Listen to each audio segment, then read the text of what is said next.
Bonjour Jérémy. Salut Victor. Ça va? Ça va très bien. On va visiter l'exposition. Génial. Écoute, c'est une super entrée. Ça me fait penser à Lewis Carroll et à Alice au Pays des Merveilles.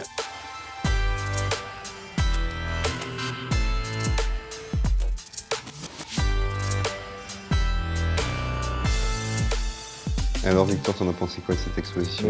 Génial, merci. Je suis bluffé par le bioprinting et je trouve que cette expo montre à quel point vos recherches est à la croisée des chemins. L'équipe que j'anime aujourd'hui, le mot au centre, c'est la convergence. C'est la convergence entre la chimie et la biologie. Et ça, finalement, c'est quelque chose de complètement nouveau. Parce que le bioprinting, comme tu l'as dit, c'est une technologie très nouvelle, très disruptive.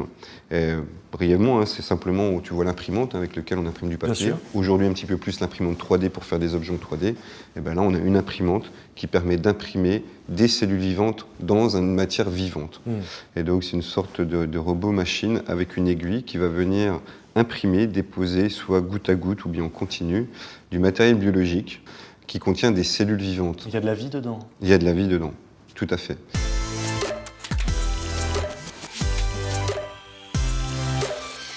Est-ce que tu vois, pareil, un changement de paradigme ou une autre manière d'aborder le soin, la dermato, avec tes recherches fondamentales? Complètement.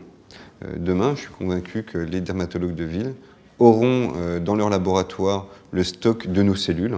C'est simple, on prélève un cheveu, on récupère les cellules, on les amplifie, ils les mettent au congélateur. Et si demain, toi, moi, mes enfants viennent parce qu'ils auront été gravement brûlés ou avec une blessure très importante, ils iront dans le cabinet du dermatologue qui va pouvoir décongeler, utiliser nos propres cellules qu'il aura stockées et puis il va venir les imprimer directement sur la peau de sorte à réparer plus rapidement et plus efficacement. En sortant de l'expo, je me suis dit qu'elle mériterait d'être présentée partout dans le monde.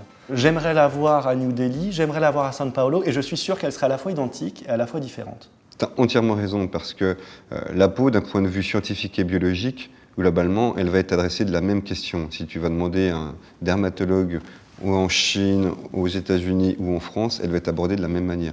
Par contre, la peau ne renvoie pas la même image, la même question dans la société si on était en Inde, en France ou aux États-Unis.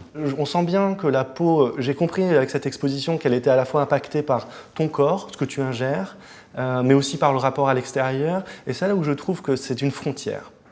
Et nous, en anthropologie, on s'est toujours intéressé à la frontière. C'est quelque chose de fondamental, que ce soit dans les rapports humains, la structuration des sociétés. Et c'est quand même quelque chose à la fois qui nous protège et puis qui nous symbolise, qui nous reflète. Et on se rend compte que la peau a toute sa place ici, au Muséum, parce que c'est un objet anthropologique en tant que tel et que ce qui nous différencie, ce n'est pas tant la couleur de la peau, mais le regard qu'on y porte.